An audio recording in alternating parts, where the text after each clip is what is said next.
What's up, everybody, and welcome back into the Play the Fights on College Football show. Another week of college football in the books. Week 2 was loaded. It was a good one. Had some upsets, some rivalries renewed. The Cyhawk game was great. As you can see, we're a little light in the studio, but I think there was a requirement. Your team had to be 2-0 to be on here. Brees just couldn't make it. And that's not a shot, and hopefully that doesn't ruin anybody's day, but we will get to hear from JP a little later. Little sneak preview, and I don't know if he knows that, but he's not going to be happy about it. But Jake, what your initial thoughts on week 2? Obviously, I know you had somewhat of a decent day, but what's going on? Yeah, you can tell there's in both of our voices, Parks. We're a little monotone. We're fans. We've never said anything different. That's why we do this show. But it is good to get back on here on Sunday morning and celebrate Victory Saturday for a couple of us. We got both programs. Got big wins. We're gonna probably cover that and then some, because there was a lot more that happened in college football yesterday that was just too good to miss. Yeah, hopefully everybody's out there getting their fantasy lineups ready. The NFL kicks off today. Well, not really kicks off, but full slate today. So I'm sure everybody's kind of gearing up for pro football here, starting in about 45 minutes. But we want to recap as many games as we can. Obviously, we won't take you through the full slate, but some notable scores. We'll talk about some main games, upsets, all that good stuff. And the bet board was out. Jake had another incredible week. I believe, what do you stand at then now? Like 13-2 or something like that against the spread? I think we're 13-2. I wish I would have put my actual money on most of those games. I didn't, but I mean, as far as my own bets are concerned, I was doing all right. I'm really happy to see Tennessee win. I don't know if we'll cover much of that game just because of how much of a blowout it was. Yeah. But I haven't been more sure about that game in quite some time, and they took them to town. That might be putting it lightly, to be honest with you. Tennessee winning the game. I mean, they took it to NC State, and that was something that was a bit of a shock, because you just don't think of a Dave Doran squad coming out and just getting manhandled like that. Granted, it was a neutral site, and Tennessee's quarterback's pretty good, if not one of the best in the country. So that's pretty much the cap you can put on that game. It was just an ass whooping from start to finish. I mean, it was closer in the first half, but what game isn't? And then Nico just is Nico and takes over, and they couldn't stop the quarterback run. And I think, what was their one touchdown? Wasn't it the pick six? Yeah, they got a fumble. I pick six or fumble. I don't know. I kind of turned it off by that point and saw that had happened. But I just don't. There's not a ton of weaknesses in this Tennessee team, and that's kind of why I was so high on them. And I think that's a legitimate college football playoff contender. I think that's going to be it would be a really good 10 seed or something like that. And something we won't full recap, but it was just something that in Memorial Stadium in Lincoln, I just kept following on the ticker every time it would fly by, was South Florida battled Alabama for the most part until that fourth quarter. Yeah. That was pretty impressive. It kind of got out of control at the end a little bit. But I think that they have the athletes to compete. But I said it on my Twitter. The G5 won yesterday, just in general. But besides probably App State, but I mean, most of the other teams either held their own, and we'll get into that too. And somebody came out an outright winner, being a big underdog.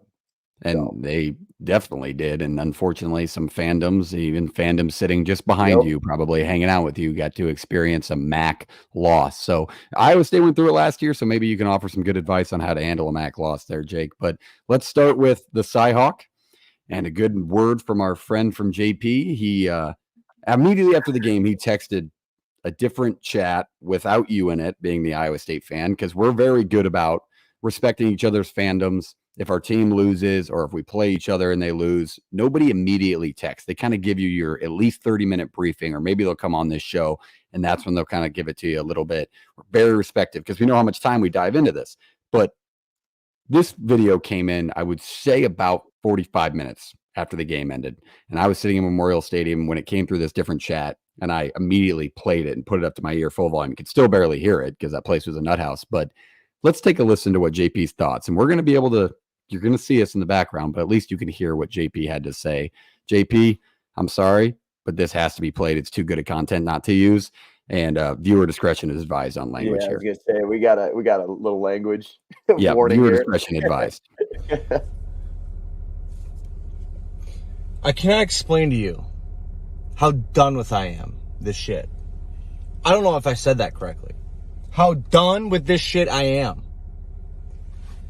You bully a team for an entire half And then we want to be soft in the second half because we don't want to put a team away. Cade can't hit an open guy on a check down, over the middle, over the top for 6 twice. You let a fucking Sally-ass offensive line and defensive line linebacking core push you around in the second half because they know what you're going to do because there's 8-9 in the box. It's ridiculous. And you make them go 75, 80 yards to drive to win the game, and we punch down Castro to press coverage. Why? There's no reason. I've never seen a game given away by an Iowa football team more than I saw tonight. That team in Iowa State is not as advertised. They will win 7 games, 8 games at max. And we're going to act like they just fucking beat Alabama. Because we gave it to them. They came back. Congrats, you played a good second half, but they looked like fucking Dort in the first half, and you let them look like Alabama in the second. It's disgusting. I'm done with fucking... Shout out First Dort of all, College. Sioux Center, Iowa. can I preface by saying JP had a nice cap on, so shop no rivals. Use the code PTFS if you want to get one of those hats that you can do angry reactions in after a bad Saturday. I love that plug out of you. Yeah, shop no rivals, great partners. Before we get into that video and try and pick that one apart, but yeah, shop no rivals. Use the code PTFS at checkout for free shipping. Perfect hat to slam. If you're in JP's case, perfect hat to support to the bar. If you're just looking to look nice, but that video is too good to share. I apologize, JP, but that's passion. That's pure passion. That's college football pomp right there. And I there's nothing better than that. So shout out JP for getting his face on the camera after that. I don't know if I could have done that, but thoughts on that video breakdown? And yeah, here's what I'll say. First of all, I know Jordan probably didn't watch a single football game the rest of the day because he was so upset. But fair enough. To throw that this Iowa State team is a 7-win team, and they very much might be. But he didn't obviously watch the Big 12 the rest of the day. Well, we can get into that later, but everybody in the Big 12 didn't look great. No. And some people had to sneak their way out of wins. So to say that this Iowa State team is still below average is typical. I didn't text JP. I didn't text actually any Iowa fans post game because I know that they're just making their videos like this, and you let them just yell at themselves. You're right. Iowa State played terrible in the first half. But it's a thing called coaching adjustments. That's what happened in the second half. But of course, with an Iowa team, I gotta say it. It's never Iowa State wins. It's always Iowa loses. It's never giving credit to an opponent. Saying our defensive line soft and Big 9-5 Dom Orange, who I plugged that in the old Cyclone preview perspective, by the way, last week, put 28 in the turf on the 3-yard line, forced him to a field goal to go up 13-0. So to come on here and just never give credit to a team, and I don't know how good Iowa State's going to be. I think they're still fine. I think they got a lot to work on. I don't think we beat Alabama. That's not it. But maybe just giving your opponent a little bit of a credit because you can't throw more than 15 yards again might just help. That's just my 2 cents. Here's another Clones fan chiming in, and I got to give a shout out to Potty. Potty, come on, man. Don't kick them while they're down. I get it. It's a rivalry, but this is brutal. And I think McNamara's comments, I got a chance to listen to McNamara after the game. I also heard Kirk talk about how McNamara's not in game shape yet. If you're Brandon Sullivan, what are you thinking with those comments? I mean, it's concerning. I definitely would say it's concerning. JP was upset, Reese. Here, and we'll get into this too. We do Cyclone in Iowa and Nebraska fan perspectives to recap this entire game. I don't want to make it a Cyhawk episode here, but yeah. I mean, Cade McNamara, Rocco played terrible in the first half. But one thing I did see was him stepping into throws and just being confident in the second half and taking shots. Cade McNamara wants nothing to do with contact, and I highlighted that before the season started. I don't think he's healthy. I think he's timid. I mean, you've sat out 2 full years of college football, and he just looks uncomfortable. When pressure's in his face, he doesn't look like he wants to step up. But typical Iowa, like Kirk Ferentz is never going to give a backup quarterback a chance. It's just not who he is. He's always set in his ways, and that's what he does. It doesn't matter if his son's the offensive coordinator or some guy who just came over from Western Michigan or whatever it was. But I did think Iowa's offense looked better. I thought the play calling was better. I thought they put Cade in some good situations in the first half. But again, coaching adjustments. Iowa got out coached yesterday. I'm sure they'll never admit that, but that's fine. They can just be pouty about it. I don't care. Yeah, I still think Iowa's fine. Like, I don't think this team is terrible. But to say, I know some of them thought 10-2 playoff or bust was the mentality, and they might need to change their opinion there. So, yeah, that definitely opens up a conversation towards the end of the year if that case were to arise. And I do think the conversation that sparked in the comments yesterday, don't know yet if it's just an initial overreaction from Iowa fans, but I saw a lot of fire ferrets out there. I will throw that out there. So that'll be a fun little thing to follow to see if I mean, I'd have to look back. I was thinking about this last night. Would that be one of the first times that you build a coach a statue in the same year that you asked to fire him? I'm genuinely curious. Wasn't there another team? Didn't TCU? They built a statue for Gary Patterson and then they fired him. I could be wrong on that. That could be right. I literally couldn't think of another time, but they built that statue for him this year, and now the comments are a lot different. It's funny how fast things change.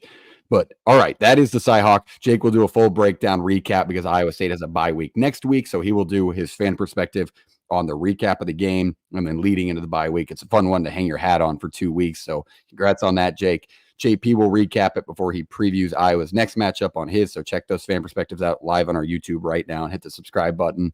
Let's go into some games that we covered in the preview. Let's open it up with Texas and Michigan.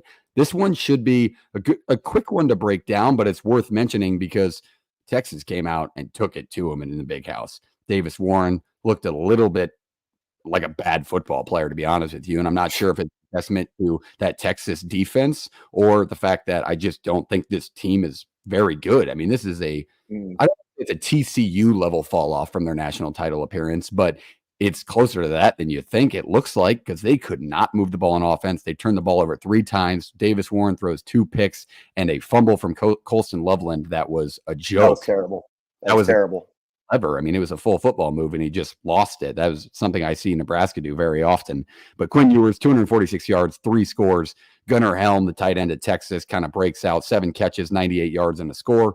Pretty impressive performance on the road here. Texas is a true contender like everybody thought. Take away from this game, Jake. Yeah, I mean, it's got to be more so a Michigan kind of reaction on this one, right? This was a good test for Texas, but I think a lot of us, especially on the podcast, had Texas covering this game outright, and we knew Texas is a good enough team to go into Ann Arbor. I'm sorry, I didn't mean to. I saved you under the bus. You had to pick that so the rest of us could win. Okay. So I appreciate that. That was like me at the blackjack table last night. Yes. I just think with the quarterback situation in Michigan, a lot of people are asking, why don't you put Orgy in? And I just don't think I don't think he's good enough because Davis Warren is as bad as it gets right now. And I would say that you don't put Alex Orgy in that situation. Coaches are trying to play to win the game. They don't just throw up the white flag when they're down 20 points at home. Like, they're trying to get back into this game. They're trying to compete. And I just don't think putting in Alex Orgy in the third quarter would have given you any sliver of extra hope that Davis Warren didn't give you. I will say the defense, I highlighted this last week. Just don't think Michigan's defense is as aggressive as we thought it was going to be this year. I think, kind of similar to Iowa. Like, Iowa's defense carries a lot of their offense. Michigan's defense just didn't really help them in that aspect. And I thought that was disappointing.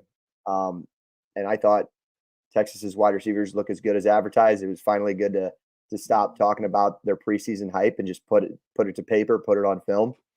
And that Michigan team, I think you're in a worse situation than some other fan bases are right now. Cause that's I'm not sure if that team 8 games, maybe. That's what I was thinking. Now. Ceiling.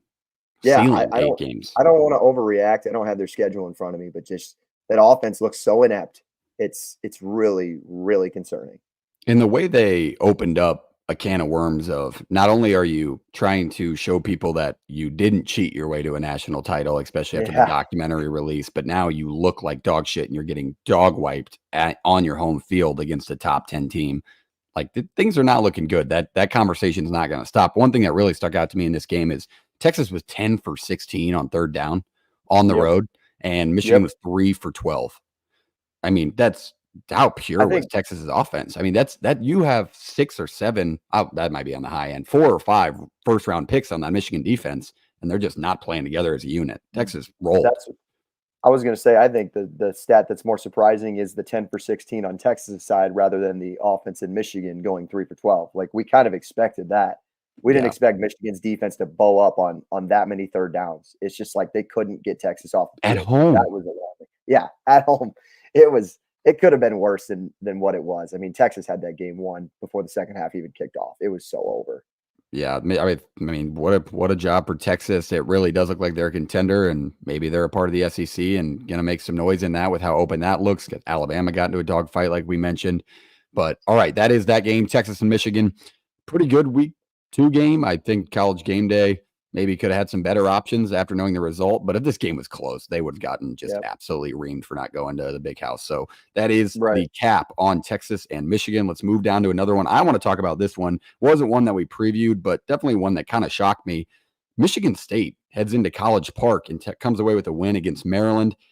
This was a little shocking to me because as we talked, and we haven't got to talk about Maryland yet, but they looked pretty good in week 1. Billy Edwards Jr., I told you there was going to be a quarterback battle because a lot of people just assumed that was going to Morris. Dude, he's pretty good. Like, Billy Edwards Jr. is the guy at Maryland, and he was still pretty good yesterday. But I think Jonathan Smith just said, we have Aiden Childs. It's our first year. We're just going to throw the ball 50 times a game and just see what happens. And that's You're what getting happened reps, yesterday. That's exactly what happened. Aiden Childs, 24 for 39, 363 yards, 3 touchdowns, and 3 interceptions. Usually after you throw 3 picks on the road, you're like, all right, maybe slow it down a little bit, maybe run the ball. Nope. They were just this Michigan State team could be dangerous for that reason. And this is a huge win because Maryland's a talented football team and was looking to take a step forward with a good quarterback or a replacement quarterback for their record-setting one from last year.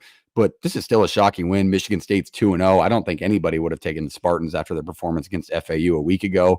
And I just think Jonathan Smith is throwing all his cards on the table. I mean, this is a team that's going to steal a weird game or here and there. And honestly, from the way that they're playing, who says Michigan State and Michigan isn't going to be a dogfight?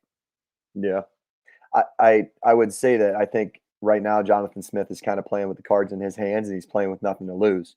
This team didn't really have expectations. We all said that this is a year 2 team for Jonathan Smith. And right now he's just throwing Aiden Childs out there and saying, hey, man, like, go sling the rock. Whatever happens, happens. And clearly 3 picks, still come away with a win. And Childs will just get better as the season goes along.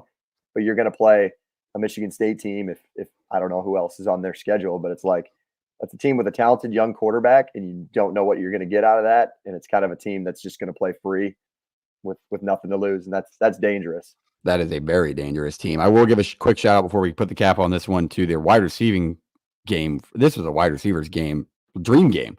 Nick Marsh, 8 receptions, 194 yards on the Michigan State side of things, and then Ty Felton, 11 receptions, 152 yards and a touchdown. Jesus criminy. I mean, how many? I mean, Maryland didn't even really throw the ball as much. They lost the turnover battle. Michigan State turned the ball over 3 times. Maryland turned it over once, and Michigan State wins.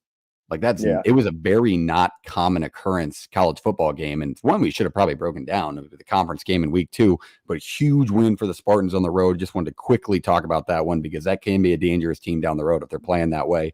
Let's go to another blowout. We all picked this one on the ATS board except for JP, I believe. JP was on App State, a little bit of a homer pick, but he also walked so we could run.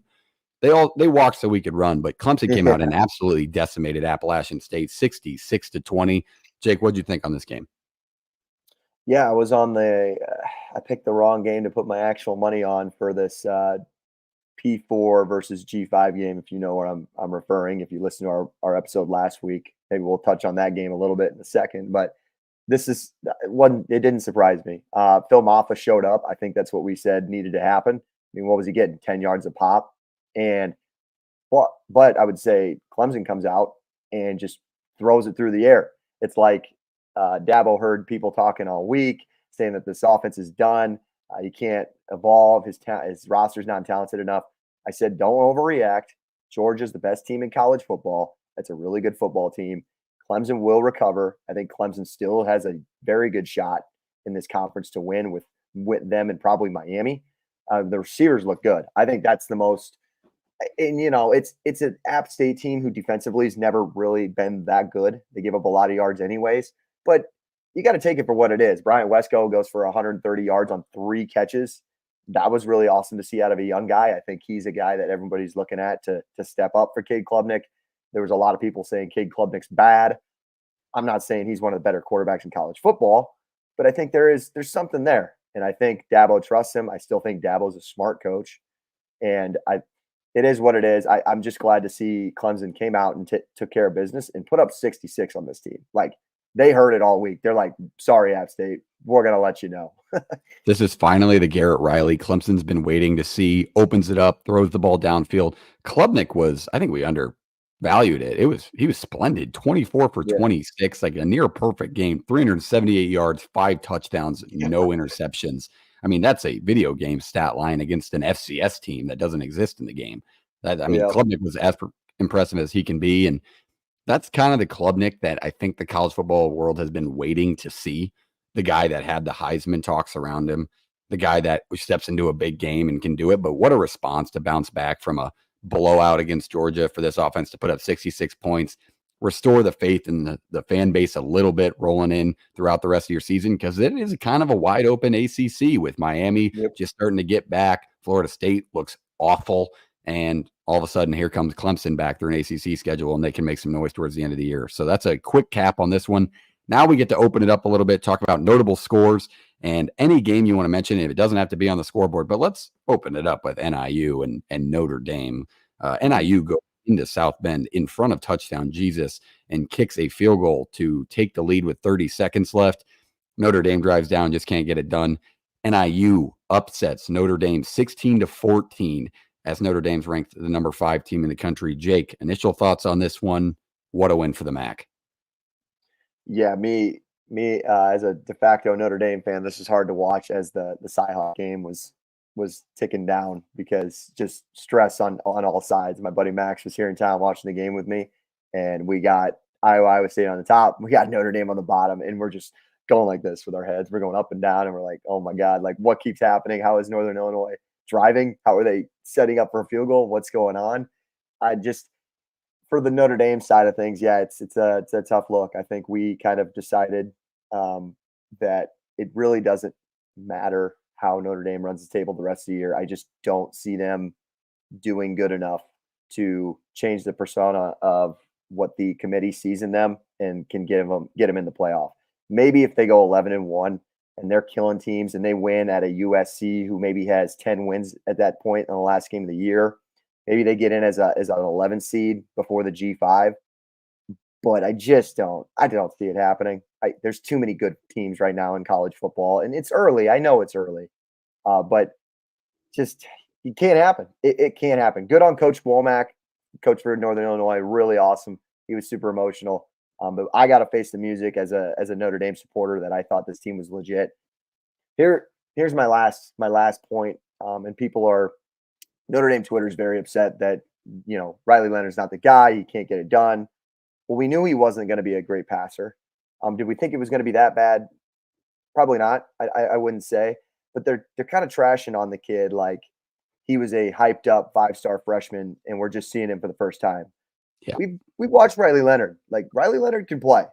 If he can play with Mike Elko team, like, why can't he play for a Mike Denbrock offense? Like, are we sure it's not a little bit of the coaching staff and some of the situations they're setting him up? I know his pick was bad. He underthrew it, this and that, but I don't know. I've seen too much good out of Riley Leonard to just assume that it's his fault and Notre Dame's coaching staff didn't put him in that situation, at least in this point, this early. And it just feels like another Freeman letdown. Like these are going to start to stack up with Marcus Freeman, because you go on the road, you win against the 12th man, you come home. That cannot be a hangover spot in week 2. No. Week 7, week 8, sure, you can probably mention, hey, this is a hangover spot. They better not sleepwalk through it. This is NIU. I mean, you paid him $1.4 million to come in and beat you as a top 5 team. That can't happen. Ontario Brown, the running back at NIU, hell of a day. Yep. 20 carries, 99 yards. Also had a receiving touchdown pass. And on that receiving touchdown pass, it was just a defensive back, a very good defensive backfield for Notre Dame, trying to make a play on the ball, get beat in the slot. that's your touchdown you give up. Like it just had that weird That's right. upset college football feeling. Don't forget that Brown also had 126 yards receiving on 2 catches. He had that quick little route that turned into 6. How about if we're gonna trash on something, had Notre Dame just won the game, we can overreact and take it for what it is, and then they Right. can improve later. But you had 2 blocked field goals. Maybe take care of that stuff. Take care of the Yes. margins. Win in the margins. Don't have special teams errors like that. You win this game by 5 or 6, and you live to see another week and prove yourself. But because of that, nobody's mentioning that. Take care of the special team stuff. It's easy. And a Easy different fix. narrative to add in on that is another Marcus Freeman special teams hiccup. Don't forget, Yep. this team had 10 guys on the field on the last play of the game against. I mean, what are we doing? We can't. Those are coaching blunders. Like those things have to change if you're going to be a top team. And I actually had this argument with a Notre Dame fan back in, I want to say it was May of this year. And we were in Dallas sitting at a bar, just chopping it up with a Notre Dame fan. And I mean, he was very mad at me for saying, I think Notre Dame would benefit from being in a conference. I do, especially within the new format. They're getting their own revenue share. They get their own bid to the college football playoff if they win out. But this is the type of game where if you lose and you do it consistently at Notre Dame, where you can roll through a conference schedule and still get a bid and have a better chance. This is a game that as an independent, when you lose, you are cutting your college football playoff chances almost to none. Yep. I Get agree. into a conference. You can't afford to lose games like that. You can't talk all of this talk about how our independent schedule is good enough, this and that, and then you have these kind of performances. There's just nothing else to back it up. Like you look how bad Florida State is now. You were going to bank on that being a good home win for you. Great point. You still have USC, which we'll have to wait and see what that team is, but you were going to bank on your schedule looking a little tougher than maybe the preseason persona we thought it was. And now Louisville might be the toughest team on your schedule now outside of USC.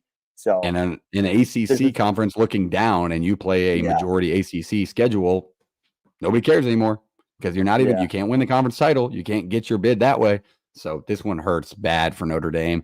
And hopefully they can bounce back and maybe be in the mix at the end of the year. They should. They have the talent to do it. But this is a tough loss. Shout out Ethan Hampton, Northern Illinois quarterback, 10 for 19, 198 yards. That's a serviceable performance, and sometimes that is all you need. So shout out to NIU, huge win and a huge paycheck coming in. That puts the cap on that one. Let's talk about another one. Oregon, Boise State. We got a chance to preview this one. We really thought Boise State was going to roll in this one offensively. They did have a good day, but my, oh my, can we talk about our boy Ashton Jeanty? 9 touchdowns, 2 games in. Get this guy to New York. Get him to New York. What are we talking about? He's elite. This is the type of back we always hear about old NFL stars, Terrell Owens. Even Cooper Kupp, if you want to go more recent, that come from these small schools. Ashton Jeanty is a perfect example of an elite NFL player that comes from a smaller name school. He's going to be that guy. He can run. It does not matter what defense he's playing against. Oregon showed defensive talent last week against a good FCS opponent. They showed no defensive talent and giving up 45 to Georgia Southern. And this was a dogfight, and Boise State led the majority of this game. Did you take away more from Oregon in this or more away from Boise State still being a playoff contender? Well, this was the Boise State side. This is what we spent the whole offseason talking about. It was like you didn't have to win in Eugene, but you had to put up a fight and show that you belong.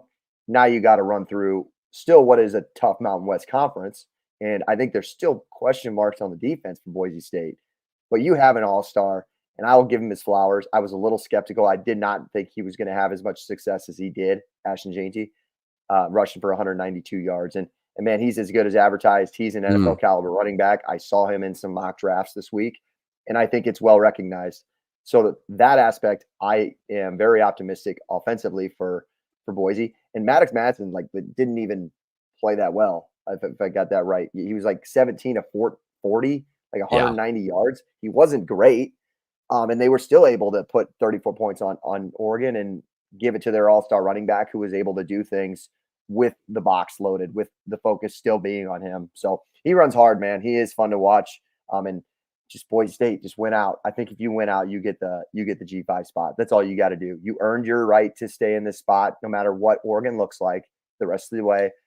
Just got to win out. Take care of the games you're supposed to. Boise just has this tendency to lose games they're they're not supposed to lose, and that's what's been holding them back. I don't know. I do this just weekly, but I love to go in after a close game like this or a loss and just get the reaction of the fan base, either off X, Instagram, and usually it's insane stuff immediately, and then they'll change their mind the next day.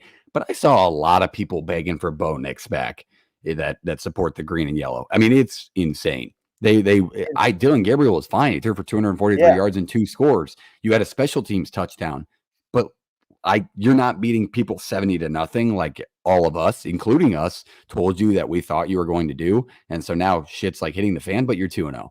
Like, he just take week by week. is Dylan Gabriel just like the most confusing. Yes. I don't know. He's always the most confusing quarterback in college football. He always has really efficient stat lines, and he always protects the ball, and he's good enough, but he's never elite enough to lead a team to that next level. We saw it at Oklahoma.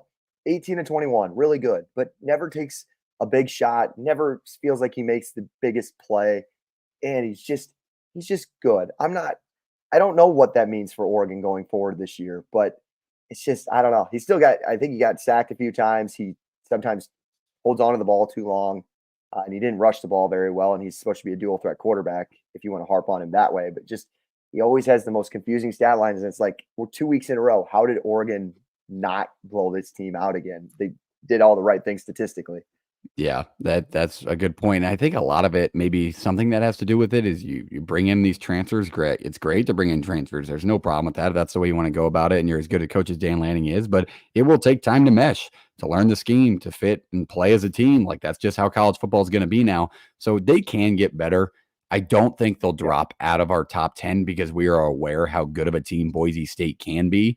But there are a lot of people out there questioning if this is a top 7 team in the country. I just don't think they're giving Boise State enough of respect after the Idaho debacle where they still win. Like they're 2-0. You just, once you learn the scheme, all of a sudden this team can take off. So it doesn't give me a red flag about Oregon.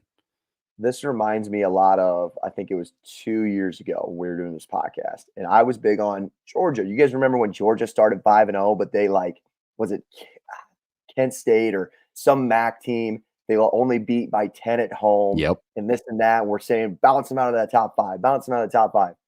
Here's the deal, man. Some teams got wins done this weekend, and some teams didn't. And Oregon won, and they took care of business, and they lived to see another week. I still think talent-wise, they're as good as most teams in college football. And they won the game. They won the game. I won't make any rash judgments outside of that. Tez Johnson looked good, made a big play on a punt return. Yep. Evan Stewart finally gets in the end zone, has 112 yards receiving. So there is bright spots, but I get it. You're not just blowing people out like you thought you were going to be. So I think it's a little overreaction from the fan base. If they get one of those blowout games rolling into the conference schedule, then all of a sudden they're going to have a different narrative that like we thought they would around them. They're 2-0 at the end of the day, but shout out Boise State. That team's for real. They just need to roll through a Mountain West Conference, and you lose some esteem because Wyoming's 0-2. Wyoming loses again yesterday. Like some of these teams that we were like, yep, they're going to have to win that one. That's a tough one. Yeah. My Rams still look like dog shit. 38-17 on Northern Colorado. Unbelievable. Good opportunity for the Rams next week at home against the Colorado team that's depleted and injured. So you're welcome. But all right, that is Oregon and Boise State. Let's talk about the double overtime game between Oklahoma State and Arkansas to kind of close things out, unless you have more you want to bring up, which is perfectly fine because I do think we need to mention Bowling Green. But Oklahoma State 39-31 in double overtime. They get the 2-point conversion. Miraculous cover. Shout out to the Pokes. Miraculous cover. We love that. Arkansas looked good, though. They were competitive. Sam Pittman's team looked like they were ready to play in a tough environment. This team's got some fight, and they definitely have taken strides from last year. They shocked us. They kind of proved me wrong for my preview. I'll be the first to admit it. But Oklahoma State comes away with a huge victory. What did you take away from this game, Big 12 guy Jake? I want to first of all, I'll do a little quick plug for you guys. I did start a Big 12 show. If you didn't see that, somewhere in the middle. Appreciate if you guys tune in each and every single week. We'll talk more about the Oklahoma State side of things on that episode because I really want to talk about Arkansas. Arkansas did look good, and they just put the nail in the coffin, like put this team away. There is no reason Oklahoma State should have won this game. Like if you're Sam Pittman, man, and you're trying to keep your job, you have got to win that football game. You can't muff a punt. Taylor Green was good in the first half, and then Taylor Green kind of did Taylor Green things, and I didn't think he threw the ball all that well in the second, but they responded after I think it was Oklahoma State races all the way back, takes a 28-21 lead, and then Arkansas responds right away, which was really good. Missing kicks, you miss a kick to win the game. In overtime, you miss a kick again. And just like, man, how if you're a Hogs fan, you're just getting flashbacks because you looked like you showed like so much promise that this could be a good team. I still think that this could be a pesky team. This team fights. Like one thing Sam Pittman does is this guy gets the most out of his kids last year, like Alabama, LSU. Like they were still playing these tough environments. They were still playing close. They were still competing. But eventually, like the dominoes just fall. And I'm worried he's going to lose the locker room. But I do think this team can be pesky enough to steal some SEC games. I'm just worried that they're just gonna be like, here we go again. Like we're not doing this shit again. That is my concern with Arkansas right now. There's two edges to the sword for Arkansas for me. There's one side where you're like, all right, our offense is competitive. We're staying in games. Bobby Petrino looks like he knows what he's doing again. But you put up video game stat lines on 3 different facets of the game and you lose the game on a comeback fashion, that can be depleting. You're right. It can because Taylor Green, 416 yards, a touchdown and a pick. Jackson in the backfield, 24 carries for 149 yards and 3 scores. Armstrong on the outside, 10 receptions for 164 yards. Not very often do you say, yeah, we lost the game. And not to mention, I have to pull it up, but you hold Ollie Gordon to, I think it was less than 50 yards. Like he couldn't get anything going. And you let Alan Bowman, I said, you can't Ollie let Gordon, Alan Bowman 17 yards, 17 carries for 49 yards, 2.9 yards a carry and a touchdown. God, if you're Arkansas, it just sounds like you did enough, but you lost. Oh my God. That's where the depleting factor comes in for me. Like, what more can you do on the road in a decently tough environment and lose? Like Notre Dame, special teams, dome off punts, make your kicks. Iowa State made their kicks. Like special teams is just such a big part of close football and marginal football. And yeah, if you're Arkansas right now, I'm sure you're having a rough Sunday. Yeah, no, but there is a positive side of it. Like your offense does look sustainable. That's maybe another team that you're like all of a sudden shows up in a game mid-October or early November where you're like, man, they're competing in this game. They shouldn't be because they do have the talent. But this is one that you feel like you had to have had just to spark your season. All of a sudden, Arkansas is back in the mix of things in a looking to be open SEC, but Georgia's still in there, so they rolled. But that is the cap on that one. Let's briefly mention some other ones before we wrap things up and we kick it off. You got NFL kickoff here in 9 minutes, but Bowling Green plus 34.5, my dog's dog. Yep. Good Come win. on, man. Hey, that's my Mac.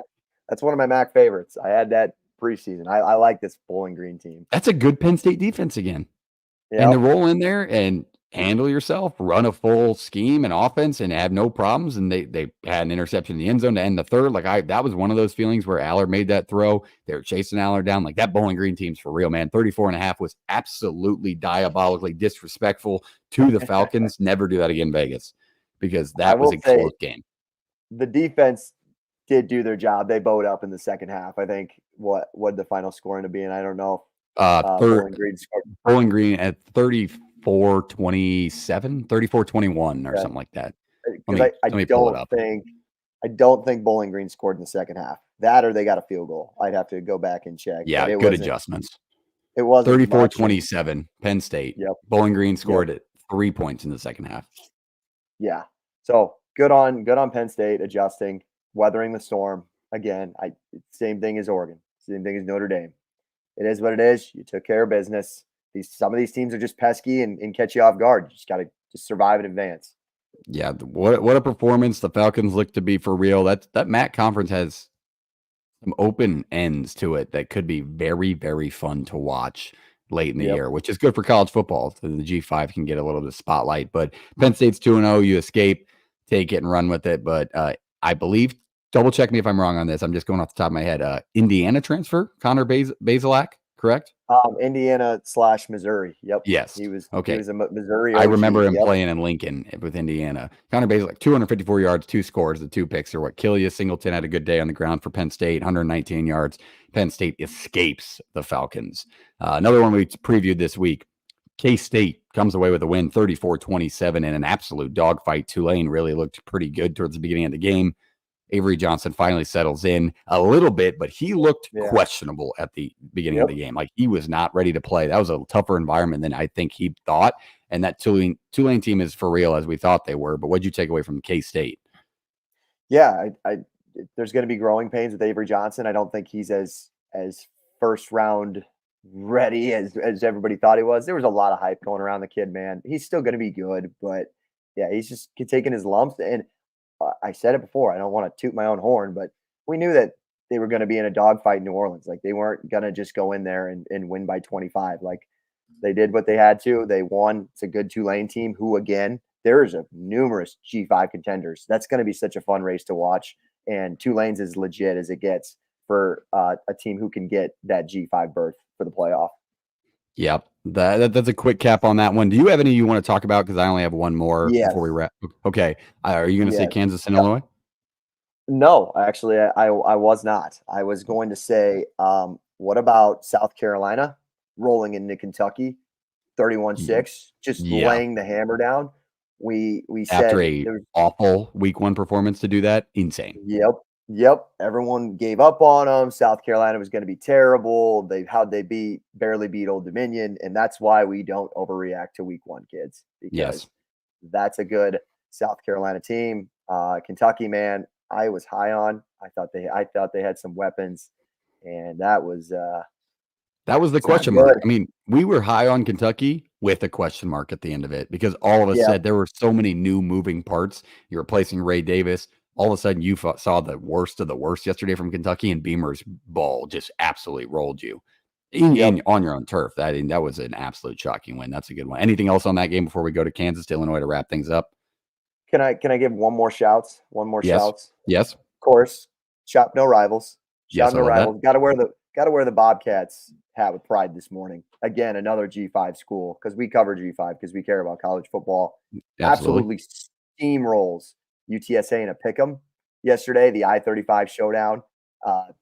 San Marcos was. Yeah, you're right.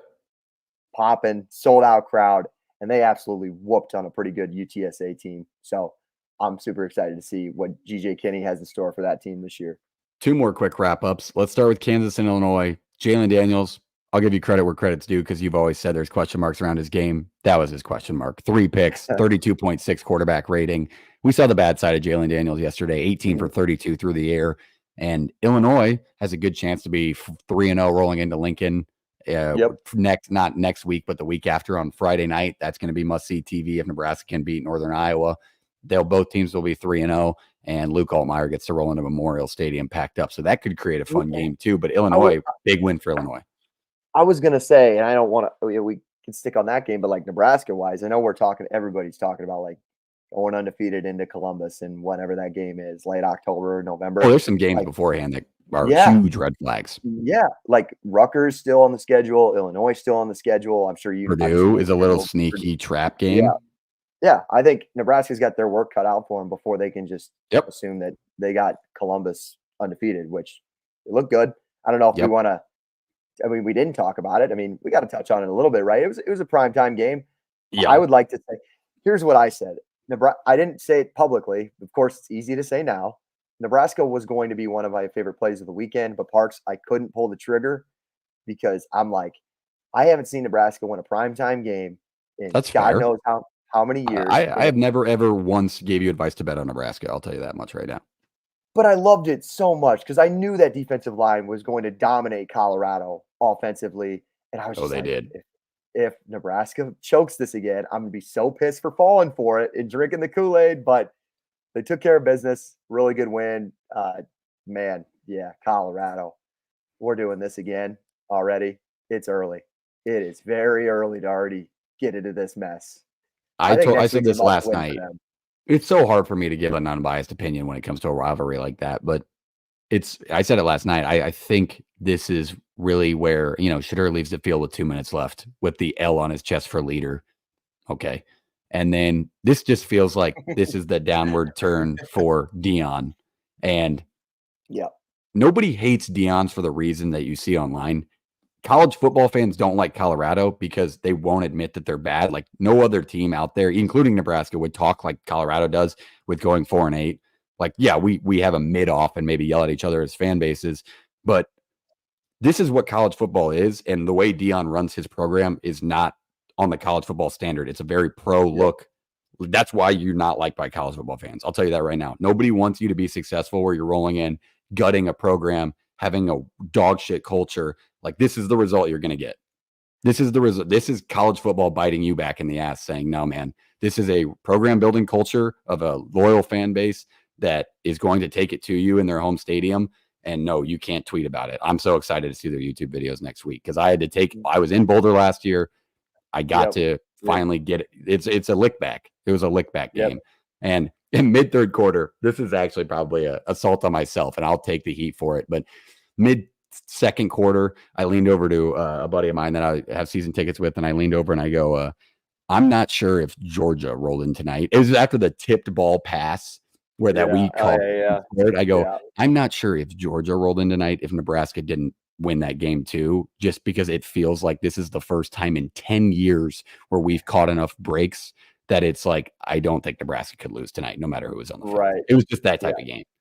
Do you think, I mean, as great as the win was, do you think there's still some question marks offensively? I felt like I thought our play calling got pretty conservative towards the end. That we did have 2 40-plus yard touchdowns called off the board because there was 22 penalties within the game, and 16 of them came with 9 minutes or less in the fourth quarter. I didn't come to watch the ref show, but they brought it. And it was so bad, man. We had a 75-yard touchdown run called back. Like, it got sloppy, like Colorado State, Colorado level sloppy towards the end, but it was in control the whole time. I'd be lying to you if I didn't tell you I had a PTSD moment where it was 28-3 and I was like, oh, fuck, here we go. Dude, so, I'm sorry. I did think about Colorado money line down 21-0. Because I'd seen it before and I'm like, fucking might as well try it. You might as well try. That is solely based off your memory, so I can't be there. No, you're wrong. Like we thought there was a part of every Nebraska fan out there that thought the same thing, where you weren't comfortable at 28-0, which is crazy to say. But as you have a serviceable quarterback in the mix now that's not turning the ball over every other play, all of a sudden things can slow the game down. Like, Raiola wasn't incredible yesterday, but he was just enough. He was 23 for 30 for 185 yards. Like that's you said, he didn't turn the ball over, which gives more rest to the defense, which builds confidence. So even if you don't get a touchdown, unlike years past, that defense can go on the field, do its job, and then Nebraska can get the ball back, chew clock, kind of like an Iowa little situation, to be honest. Just be efficient, keep the ball out of their hands, trust your defense to do their job. And it's pretty easy to do that when you're not fumbling 30 times a year. Yeah, and Shedeur, it felt like he got sacked 30 times because he was hurried so much back there, but he only got sacked 6 times. Like, I gave the credit to Nebraska's secondary was really good yesterday. Oh, 6 is a lot, but we got him 7 times last year. Ty Robinson in the post game, which I think he had 2.5. Ty Robinson in the post game, they said, what was like your goals going into the game, and did you beat those goals? And he said, our goal before the game, our game plan is we wanted to break the sack record. We wanted to have 11 in the game. That tells you all you need to know about Nebraska's defensive front, but the black shirts are for real. Like, that team's flying around. Jimmy Horn Jr. didn't post a stat line. He had a great kick return, but Nebraska's defense is fucking good. I didn't even see like Hunter. 12 receptions, 110 yards. They threw the ball. It didn't seem like it. Well, they threw the ball 50 times. They had 16 rushing yards in the game. At halftime, they were negative 26 rushing yards. So bad. It's so bad. And so let's pivot to Colorado before we get out of here, because we might as well. You can't say what you keep saying and do what you keep doing and then just not expect repercussions. And I don't think Colorado State's any good. I'm so below on that team now. I'm so over it. But you're going into a hornet's nest next weekend if you find yourself into some trouble and you somehow can't win that game. It's the wheels are going to come off the wagon for this Colorado thing, and it's just, you got to back it up. And that team just showed no toughness yesterday. Like, at least show some fight. Yeah, maybe your quarterback doesn't go to the locker room early. I don't know. Yeah. It's just some things. It's just like, man, you can't help yourselves. You just can't. I'm sure they're going to use the bullshit targeting default. He was in concussion protocol or something for him leaving the game, but there's 2 minutes left. What's the difference if you get examined 2 minutes later? It's not like you stayed on the field. But it was a nice, glorious rivalry moment, him going through that tunnel. And I'm sure it was. It was very nice. It was a very loud atmosphere. If you didn't get a chance to watch the highlights, listen to it because it was incredible in there. It was absolutely electric, and there was just not a chance for Colorado many times in that game. But that stamps that one. One more I want to mention before quickly, just mention it. We're not even going to break it down, but ULM plus 14. They were a 14-point underdog and dog wiped UAB. Yeah. I mean, I heard a podcast gave that out as a pick once, or I heard somebody say you should probably look at ULM. I heard that somewhere. I don't know. I don't remember exactly. General Booty and the Warhawks might not be a doormat anymore. Hit their over. Hit their team total over 1.5. Cash it. Yeah, week 2, they're 2-0. Mark that down. We told you that Warhawks look good. JP wasn't buying it in the Jackson State win, but we bought in. General Booty, and that's what a win. So shout out ULM and the All Blacks just dog wiping Trent Dilfer's UAB Blazers. But 32-6, they win that one. That puts the cap on week 2. If you're here, hit the like button, hit the subscribe button. Enjoy your NFL Sunday. Shop no rivals. Use code PTFS. Jake, closing thought, and take us away. No, week 2 was a good one. Well-deserved bye for myself and my team. I'm glad it's coming at this time. We'll just enjoy week 3 for what it is. Tune in this week. A lot of good stuff we're going to be posting out. And I would yell a little louder, but my voice is shot for good reason. So play it.